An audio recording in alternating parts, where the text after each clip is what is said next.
Amém. Estamos começando hoje uma mensagem que termina domingo que vem. Eu quero convidar você a abrir sua Bíblia lá em Mateus 16, versículo 13 ao 19.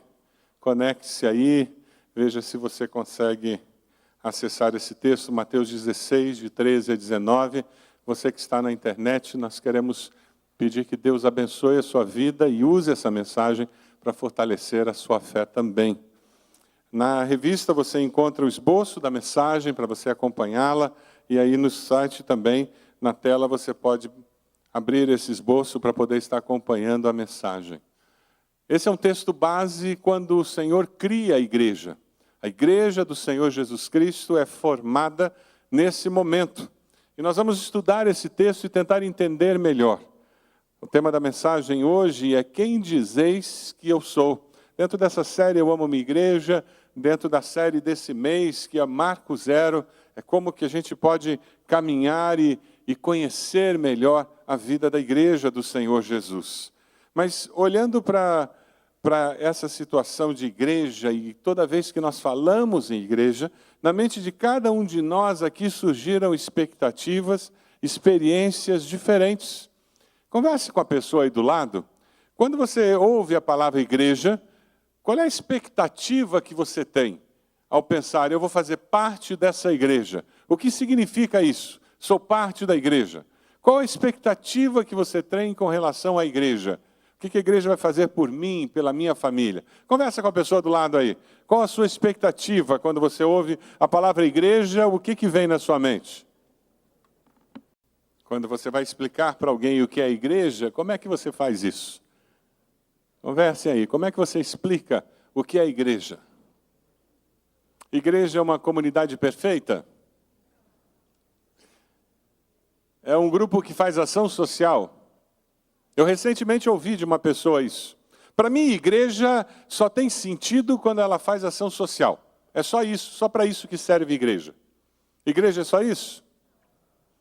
A igreja é um grupo de ação política, promove transformação nas estruturas da sociedade, isso que é a igreja. Eu queria que você visse um vídeo, que eu acho que tenta expressar mais ou menos o que a maioria falou sobre o que era a igreja. Vamos ver esse vídeo.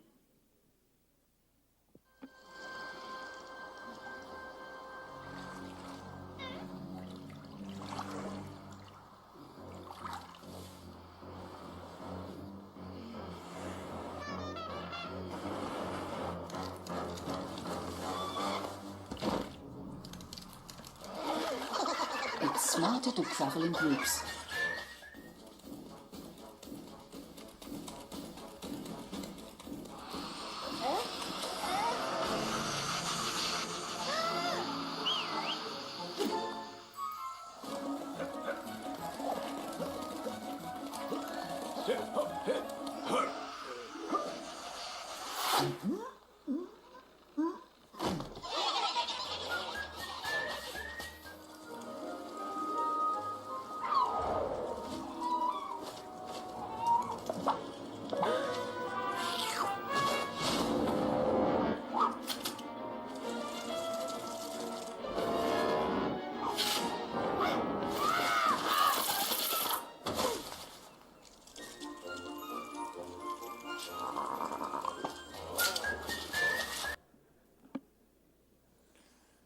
Eu acho que está mais perto do que vocês falaram de igreja, não é mesmo?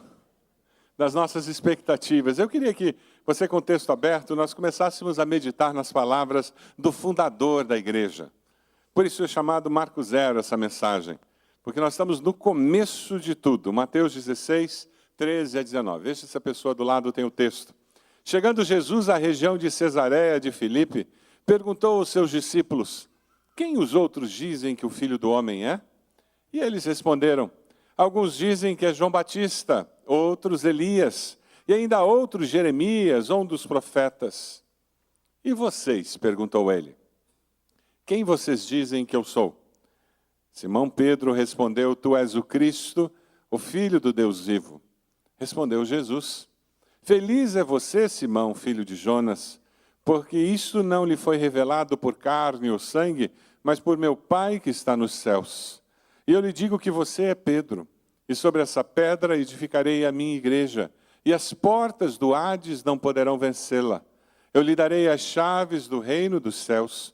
O que você ligar na terra terá sido ligado nos céus, e o que você desligar na terra terá sido desligado nos céus. Isso acontece lá no noroeste do Mar da Galileia. Jesus está em retiro com seus discípulos, a mais ou menos 46 quilômetros do Mar da Galileia, lá no norte, quase na fronteira com a Síria atualmente. O Senhor Jesus está tentando ensinar seus discípulos as verdades eternas.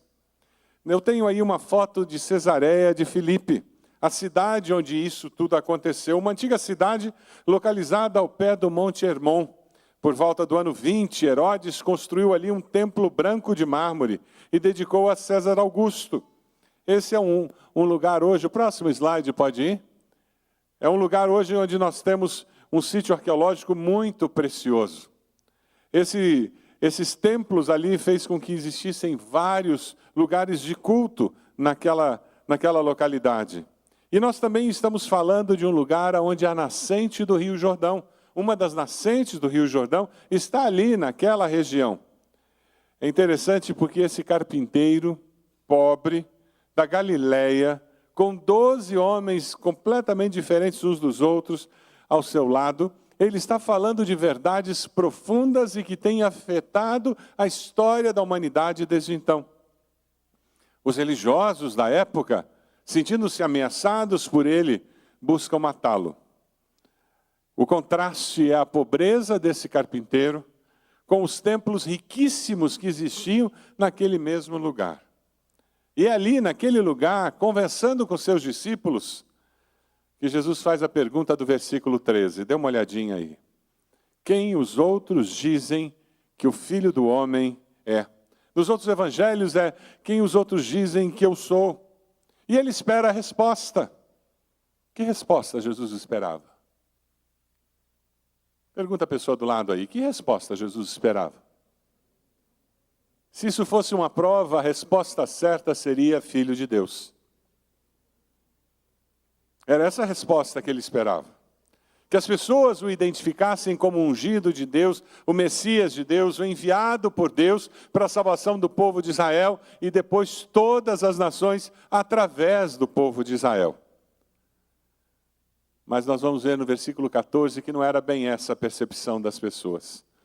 E como naqueles dias, hoje muitas pessoas não têm a percepção correta de quem é Jesus. Pessoas com quem você convive no trabalho, pessoas que moram perto de você, pessoas que vão na mesma faculdade, na mesma escola, pessoas que são seus amigos de Facebook, são amigos de mídia social. E a percepção que eles têm de Jesus é muito distorcida.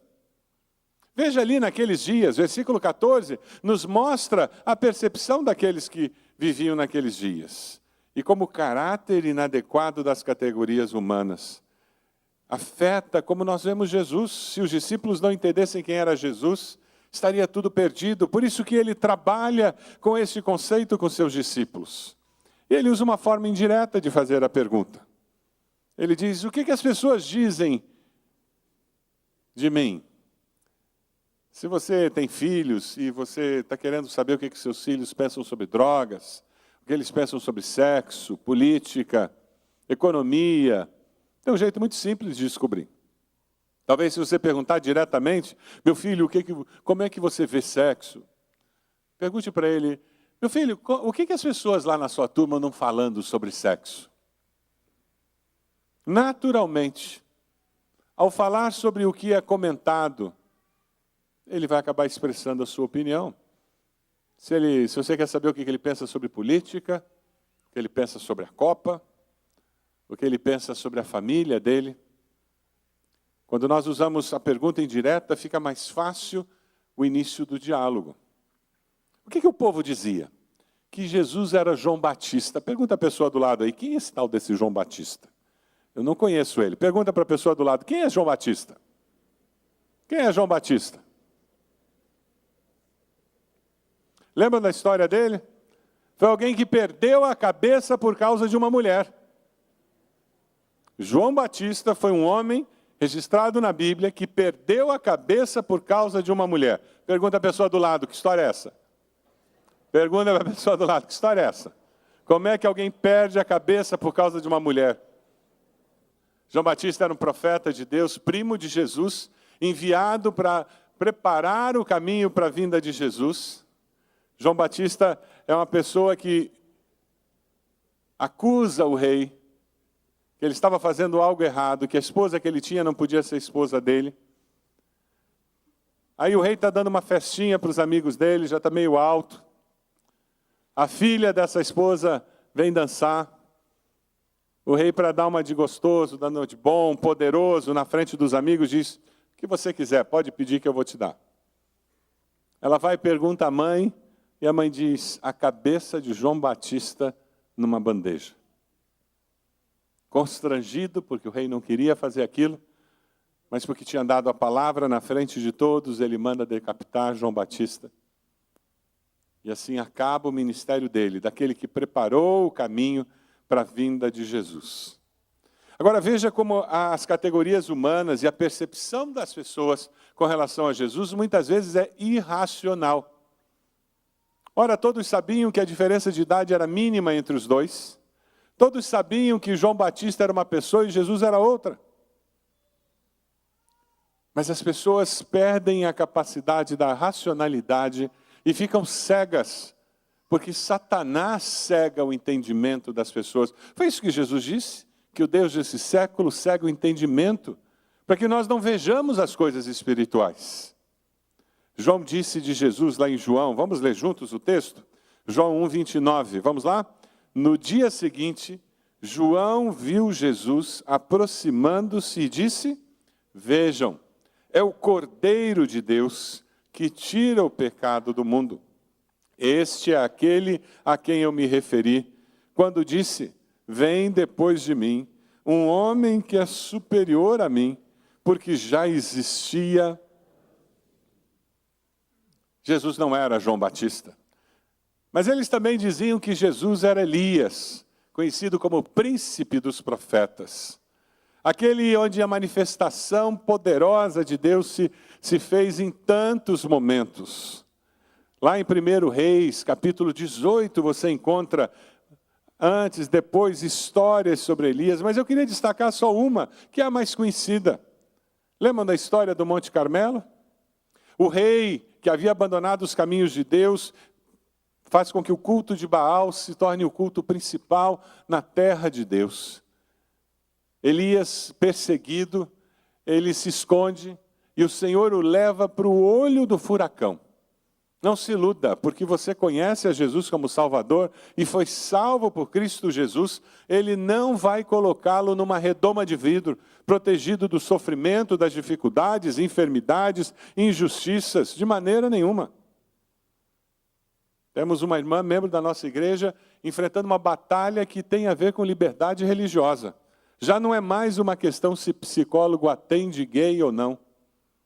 Mas é perseguição religiosa do grupo gay, do Conselho Regional de Psicologia. A irmã Marisa Lobo está sendo perseguida, está enfrentando uma batalha tremenda, que tem a ver com liberdade religiosa. O direito de crer e falar o que eu creio. Nas mídias sociais, por onde eu ando. É interessante porque toda essa estrutura de governo que o PT está armando há 12 anos, e o projeto de governo deles são 20 anos, para que o Brasil se torne uma república bolivariana.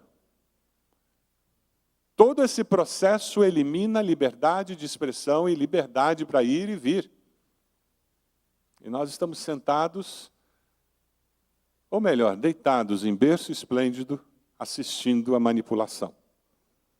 O próximo presidente da República nomeará provavelmente 5 juízes do Supremo.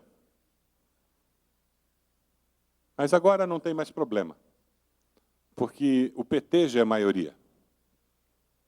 Eu li uma crônica muito interessante que fala sobre como o colocar juízes experimentados, com uma mente independente, jurídica no Supremo, se tornou perigoso.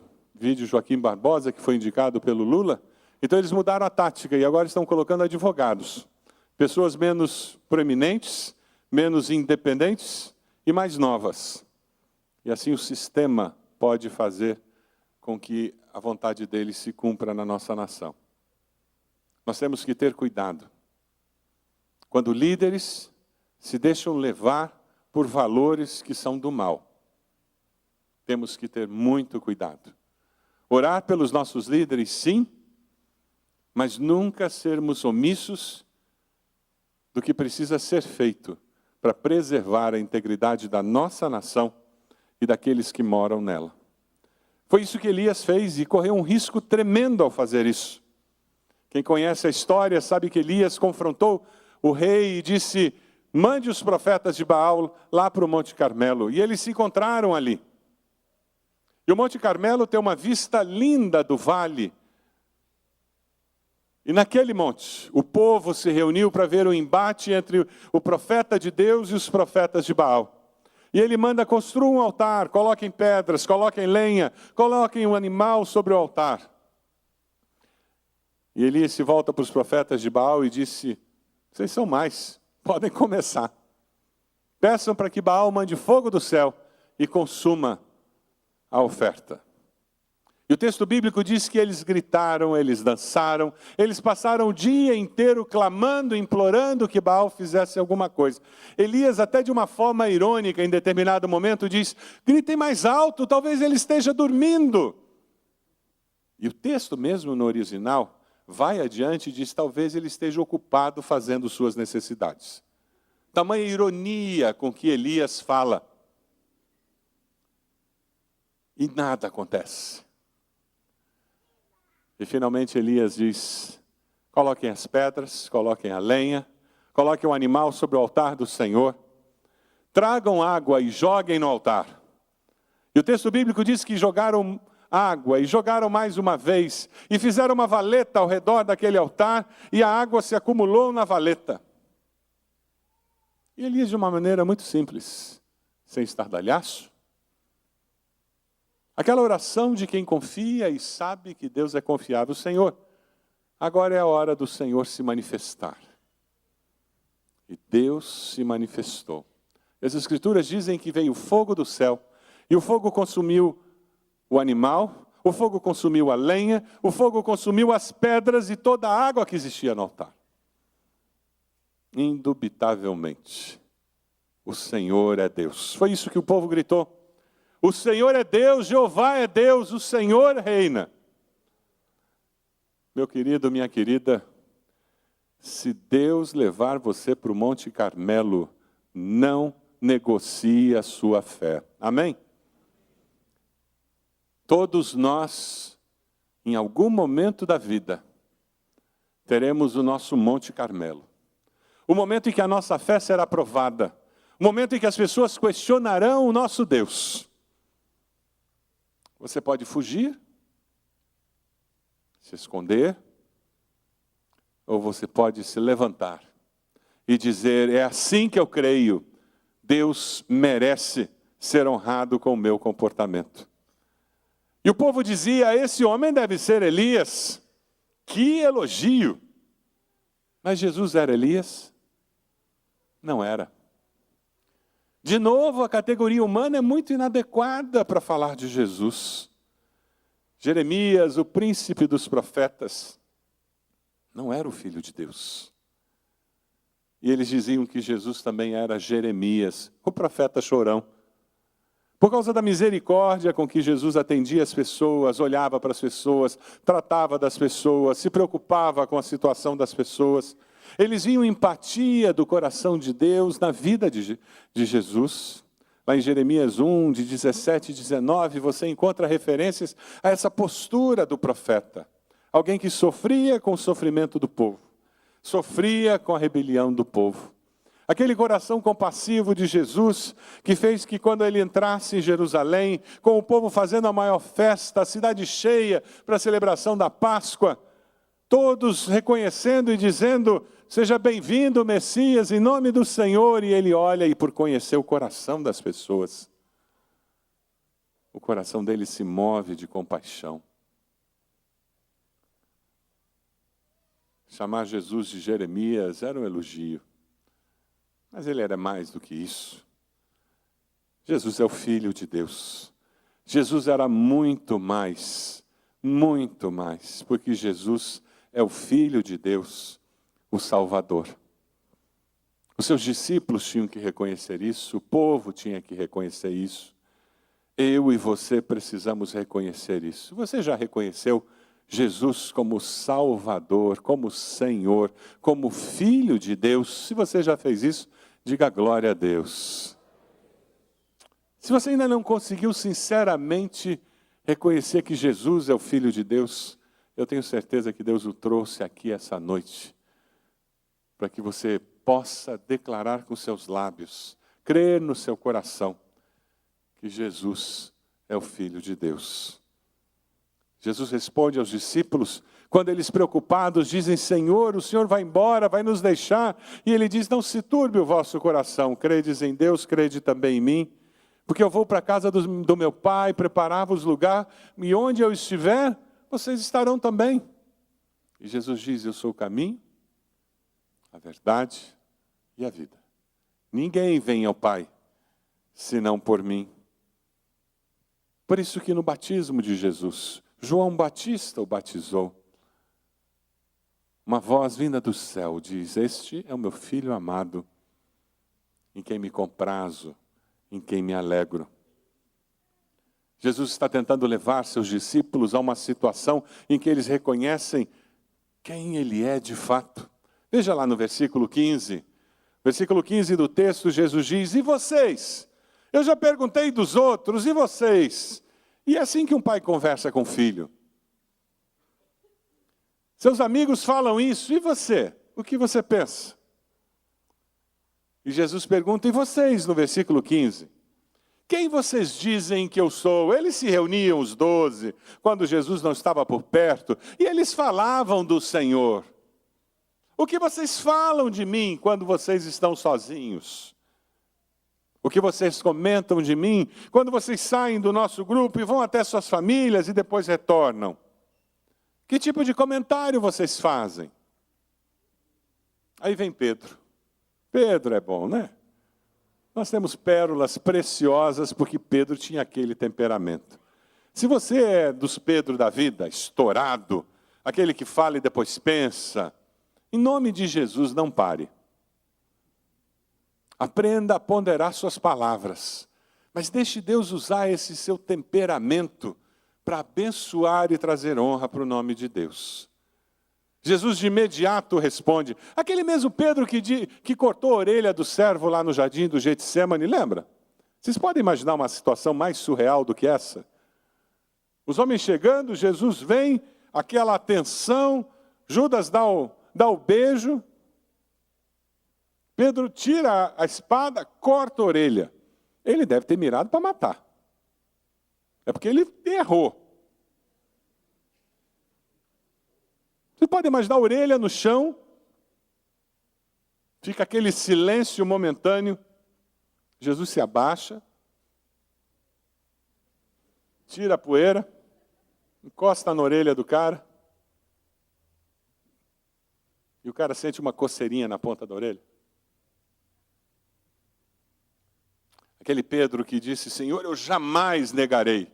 E negou quantas vezes? 3. Não foi uma. Não foi 2. Parece a gente, não parece? 3. Mas aquele mesmo Pedro que com Cristo ressurreto na beira do mar, naquela refeição que eles estavam tendo, ele responde 3 vezes para o Senhor. Pedro, tu me amas? Senhor, tu sabes que eu te amo. Tu me amas? Senhor, tu sabes que eu te amo. E na terceira vez, ele recebe uma missão muito clara do Senhor, para que ele cuidasse do povo de Deus. Por causa desse amor. Simão Pedro, versículo 16, ele diz, tu és o Cristo, o Filho do Deus vivo.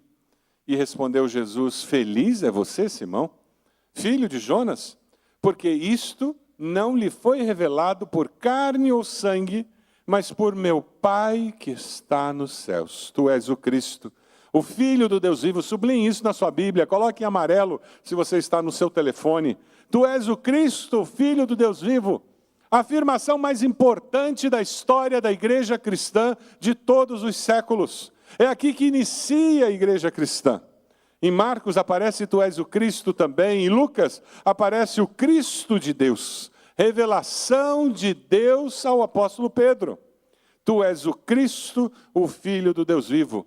Quando ele fala o Cristo, os judeus que estavam ali entendiam muito bem. Eles entendiam que Pedro estava identificando Jesus com o Messias, o enviado de Deus, aquele que nós esperávamos, aquele que viria a libertar o povo de Israel. Eles esperam até hoje. Eles esperam até hoje. As Escrituras dizem que Jesus vai entrar por uma determinada porta no muro da cidade de Jerusalém. Quando os muçulmanos dominavam aquela região, eles fizeram um cemitério e fecharam aquela porta para evitar que Jesus entrasse. A percepção humana é muito limitada do mundo espiritual, não é mesmo? É muito limitada. Você acha que a porta fechada com pedra vai limitar Jesus? Que cemitério vai limitar Jesus? O Rei dos Reis, Senhor dos Senhores, aquele que está à direita do Pai. Eles esperavam, e quando Pedro faz essa afirmação, ele está revelando algo tremendamente importante. E Jesus, no versículo 17, ele tem uma palavra para Pedro que é para você hoje também. Feliz é você, Simão, filho de Jonas, porque isto não lhe foi revelado por carne ou sangue. Foi o Espírito de Deus que revelou a Pedro. Deus é quem nos capacita a confessar Jesus. Deus é quem nos capacita a permanecermos fiéis. Deus é quem nos capacita a enxergar as coisas com olhos espirituais. Deus revelou a Pedro essa afirmação. Pedro reconhece que Jesus veio e veio para salvá-lo. Era isso que Jesus queria. Queria ouvir dos seus discípulos, quero ouvir de mim, de você, o tempo todo. Quero ouvir de você que nunca confessou Jesus, que Ele é o Filho do Deus vivo. Peça a Ele para se revelar a você. Algumas pessoas me dizem, pastor, eu tenho dificuldade de crer. Eu queria ter a fé que o senhor tem. A fé que eu tenho me foi dada por Deus, amém? A sua fé foi dada por Deus. Você não tem mérito nenhum de confiar em Deus. A única coisa que nós fizemos foi abrir a nossa vida para que a eternidade invadisse, para que o mover sobrenatural de Deus transformasse a nossa vida, a nossa percepção da vida. Porque o nosso Deus é um Deus vivo, um Deus ativo. É uma pessoa espiritual que ama cada um de nós com amor incondicional. Você se sente amado por Deus, aceito por Deus, transformado pelo poder de Deus, tem visto essa obra acontecendo. Este Cristo que veio, que iniciou a igreja, Ele está construindo essa igreja em cima dessa afirmação. A igreja de Cristo está firmada, fundamentada na declaração, tu és o Cristo, o Filho do Deus vivo. Domingo que vem nós vamos conversar um pouco sobre essa questão da interpretação que a Igreja Católica faz de que Pedro é o primeiro Papa e que ele começou. Domingo que vem nós vamos conversar sobre isso. Mas a mensagem das Escrituras é que o confessar Jesus como Filho de Deus faz com que passe a existir a Igreja de Cristo. Eu queria deixar duas verdades conosco hoje, que você anotasse no seu coração, que você levasse para o seu trabalho, para a sua faculdade, para a sua escola, que você levasse como lição de vida a partir desse texto.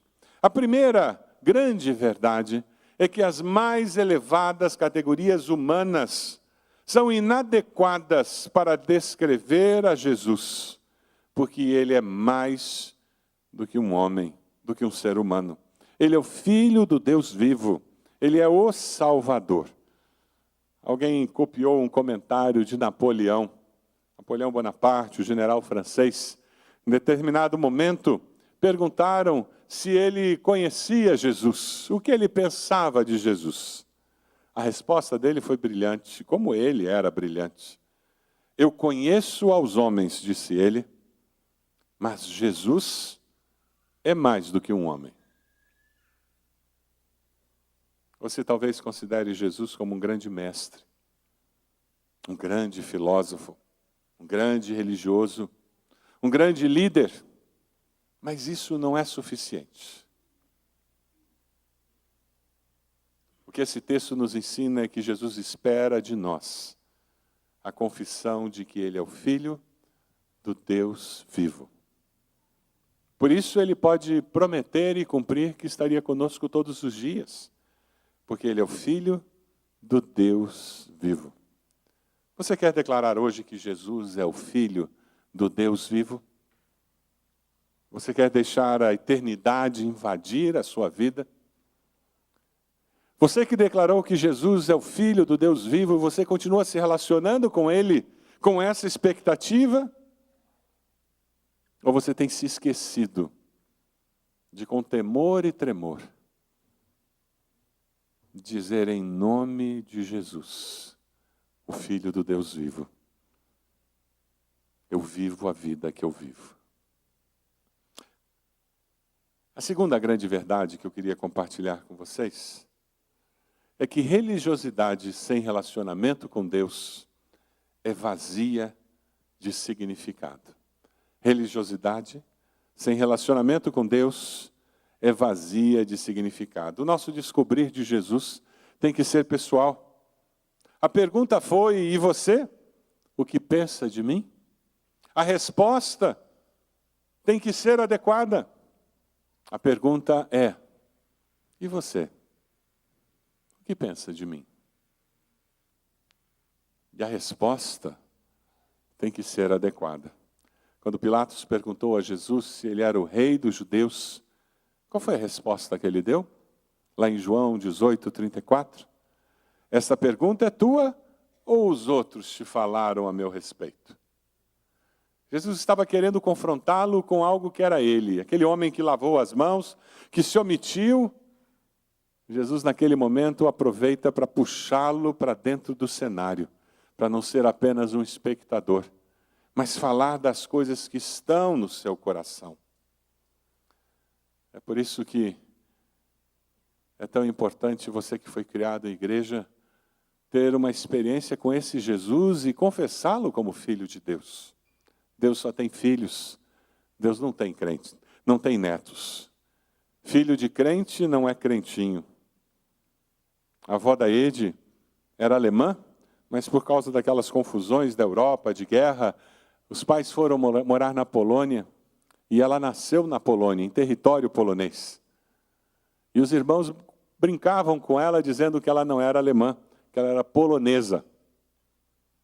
E a Oma, com um sotaque tessoco assim que falava, ela dizia: imagina, porque nasci na Polônia, sou polonesa. Gato que dá-se no forno é biscoito? Filho de crente não é crentinho. Cada um de nós tem que resolver esse impasse na nossa vida e responder pessoalmente: Jesus é o Filho de Deus. Seus filhos não podem responder por você. Você não pode responder por seus filhos, por mais que nós queiramos. Nós não podemos responder pelos nossos amigos, parentes, por mais que nós queiramos. Podemos orar sim, podemos dar evidência do poder de Deus em nossa vida. O cristão verdadeiro, ele não conhece sobre Jesus. O cristão verdadeiro é aquela pessoa que conhece a Jesus. Você já ouviu de Jesus? E você já o confessou como Filho de Deus?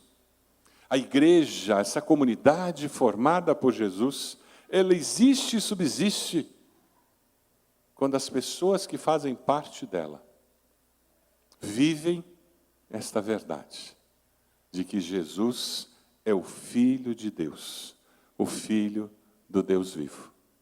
Você pode abaixar sua cabeça nesse momento?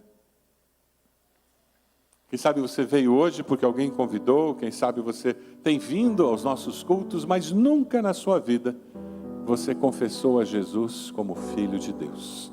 Quem sabe você foi criado na igreja, a vida inteira esteve na igreja. Quem sabe, pastor, eu sempre tive dúvidas se eu era salvo, sempre tive dúvidas se Deus me amava, mas hoje eu estou entendendo que eu preciso abrir o meu coração para que o céu invada a minha vida. E tudo isso começa quando eu digo: Jesus é o Filho de Deus vivo. Aí onde você está, faça uma oração dizendo: Senhor, eu reconheço que Jesus veio, viveu. Diga a Ele: eu reconheço que o Senhor morreu naquela cruz no meu lugar. Eu te confesso como Senhor e Salvador. Eu confesso nessa noite que Jesus é o Filho do Deus vivo. Enquanto todos estão orando, você fez essa oração, levante a sua mão. Onde você está? Eu gostaria de orar por você. Onde você está? Levante a sua mão. Graças a Deus, pode abaixar. Graças a Deus, pode abaixar. Mais alguém? Levante a sua mão. Onde você está? Dizendo: pastor, eu fiz essa oração, confessando Jesus como Filho do Deus vivo. Mais alguém? Levante a sua mão. Onde você está? E depois abaixe. Mais alguém? Quem sabe você tem vivido a sua vida e você não a tem vivido com temor e tremor como deveria. Eu quero desafiar você a renovar o seu compromisso com o Senhor. Quem sabe você está aqui, mas está afastado da igreja. Você não tem mais quase vindo aos cultos. Ou há muito tempo você não ia numa igreja. Quem sabe você está aqui, você tem se afastado da célula, você tem se afastado de ministérios, dos irmãos. E eu quero desafiá-lo a, nesse momento em que nós pensamos na igreja instituída por Jesus, a dizer: eu quero fazer parte desse corpo. Eu quero aprender a viver aqui com esses que passarão a eternidade comigo. Nós vamos cantar. Enquanto nós cantamos, eu quero convidar você que tomou uma decisão ao lado de Jesus para vir à frente. Nós queremos orar por você. Você que está renovando o seu compromisso com Cristo, com o corpo de Cristo, para vir à frente. Nós vamos orar por você. Fique de pé onde você está. Vamos cantar: Jesus mudou o meu viver. Enquanto cantamos, vem até aqui. Nós estamos esperando por você. Você que levantou sua mão, aceitando Jesus, confessando Jesus como Filho de Deus, pode vir. Estamos esperando você. Como oferta de amor e sacrifício, quero a minha vida a ti entregar. Como oferta viva em teu altar, eu venho, Senhor, minha vida oferecer. Como oferta de amor e sacrifício, quero minha vida a ti entregar. Como oferta viva em teu altar, pois pra te adorar,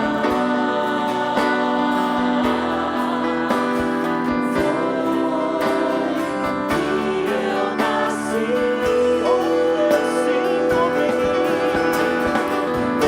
em mim, o teu querer. Faça o que está em teu coração, e que a cada dia eu queira mais e mais estar ao teu lado, Senhor. Feche seus olhos.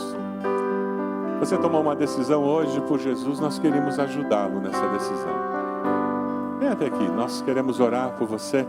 Enquanto todos estão orando, saia do seu lugar. Se você está com vergonha, peça a pessoa do lado para trazê-lo aqui.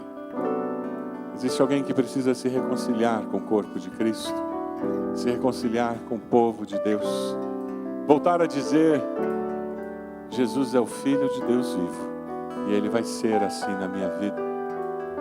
Enquanto nós estamos orando, sai do seu lugar, vem até aqui. Um dos pastores vai orar, abençoando a sua vida nesse momento tão especial de recomeço. Deus falou o seu coração?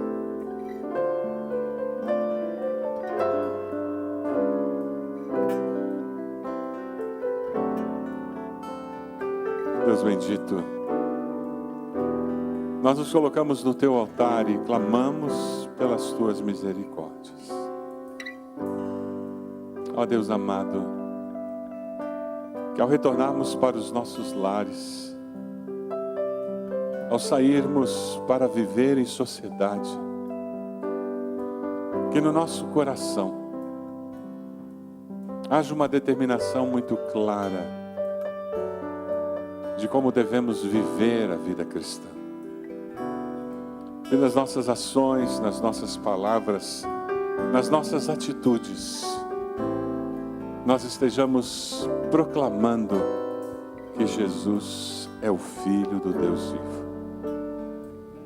Ó Deus, que nós estejamos ajudando pessoas que ainda não descobriram isso, que ainda classificam Jesus nas categorias humanas e por isso perdem a bênção da salvação, perdem a bênção do relacionamento com o Senhor. Nos leve com a tua bênção, com a tua graça e com a tua misericórdia. E que agora o amor de Deus, nosso Pai, a graça do Senhor Jesus e as consolações do teu Santo Espírito sejam conosco e com todo o povo de Deus, hoje e sempre. Amém. Amém. Pode assentar-se, irmãos.